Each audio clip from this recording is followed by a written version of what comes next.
အားလုံးပဲမင်္ဂလာပါအခုမြင်တွေ့နေရတဲ့ပုံလေးကတော့နှစ်ပေါက်တဲ့ပုံလေးတဲ့ပုံပေါ့နော်ဘာလို့နှစ်ပေါက်တဲ့ပုံလေးတဲ့ပုံလေးဆိုလို့ရှိရင်ဒီပုံလေးကိုခန်းလေးတို့ကလွန်ခဲ့တဲ့တစ်နှစ်ဝန်းကျင်လောက်ကစပြီးတော့ frame တဲပြီးရေးထားကွာအဲ့ဒီပုံနဲ့ပတ်သက်ပြီးဗီဒီယိုလေးလည်းခန်းလေးတင်ထားတာရှိတယ်အားလုံးလည်းမှတ်မိကြမယ်လို့ထင်တယ်ဆိုတော့ဒါအခုဒီနေ့ဆိုလို့ရှိရင်တော့ဒါတစ်နှစ်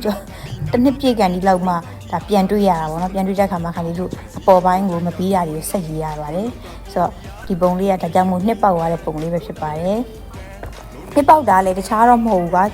ဒီဧည့်သည်အကိုရဲ့ဒီအေးအေးမွားပဲတတူးလာရေးတဲ့အခါမှာသူ့ရဲ့ခန္ဓာရည်အားနည်းပြီးတော့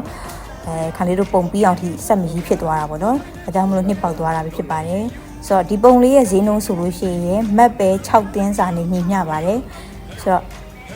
ခိုင်လေးရှိမှာတတူးလေးရေးခြင်းနဲ့ဒါပေမဲ့ငွေသားနဲ့လည်းမရှင်းကျင်ဘူးဆိုရင်ဒီလိုမျိုးမတ်ပဲနဲ့လည်းရှင်းလို့ရပါတယ်ဆိုတာလေးလည်းတစ်ခါလည်းပြောချင်ပါတယ်အားလုံးကျေးဇူးပါ